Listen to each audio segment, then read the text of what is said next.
जय श्रीमन नारायण दोस्तों, आपका बहुत बहुत स्वागत है। आपने पुरानी कथाएं और कहानियां बहुत सुनी होंगी, लेकिन क्या आपने ये सुना है कि हनुमान जी ने रामायण को समुद्र में फेंक दिया था। आज आप इस वीडियो के माध्यम से यही जानेंगे कि आखिर क्यों हनुमान जी ने समुद्र में फेंक दी थी रामायण।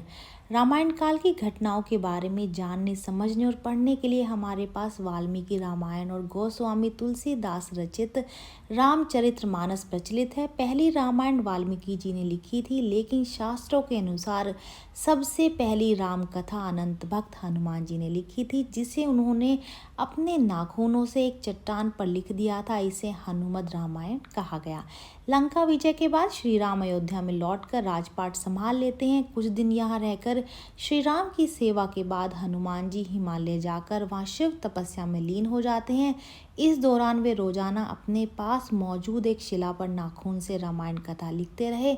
कई वर्षों के बाद तपस्या और रामायण कथा दोनों ही पूरी हो गई, जो कालांतर में हनुमद रामायण कही गई। इसके बाद महर्षि वाल्मीकि ने वाल्मीकि रामायण लिखी और उसे मन में लेकर भगवान शिव को समर्पित करने के लिए वो कैलाश धाम पहुंच गए। यहाँ उन्हें पहले से ही हनुमान जी मौजूद मिले। यहाँ शिला पर नाखूनों से उकेरी हनुमद रामायण देखकर वो निराश हो गए।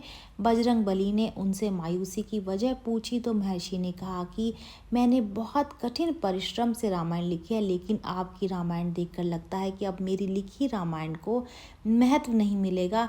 आपने वह सब कुछ लिख दिया है जिसके आगे मेरी रामायण कहीं नहीं टिक रही। ये सुनकर हनुमान जी ने कहा कि महर्षि वाल्मीकि चिंता ना करें। इतना कहकर बजरंग बली ने हनुमद रामायण लिखी शिला एक कंधे पर तो दूसरे पर महर्षि वाल्मीकि को बिठा लिया। हजारों मील ले जाकर के समुद्र में उन्होंने अपनी लिखी हनुमद रामायण राम को समर्पित करते हुए उस समुद्र में फेंक दी। महर्षि वाल्मीकि ने कहा कि राम भक्त, आप धन्य हैं। आपकी महिमा के गुणगान के लिए मुझे एक और जन्म लेना होगा। मैं वचन देता हूँ कि कलयुग में मैं एक और रामायण लिखने के लिए जन्म लूँगा। वह रामायण आम लोगों की भाषा में लिखी हुई होगी। माना जाता है कि कलयुग में रामचरितमानस लिखने वाले गोस्वामी तुलसीदास जी महर्षि वाल्मीकि का ही दूसरा जन्म थे। रामचरितमानस लिखने से पहले उन्होंने हनुमान चालीसा लिखी, फिर हनुमान जी का गुणगान करते हुए उनकी प्रेरणा से अपनी रामचरितमानस पूरी की।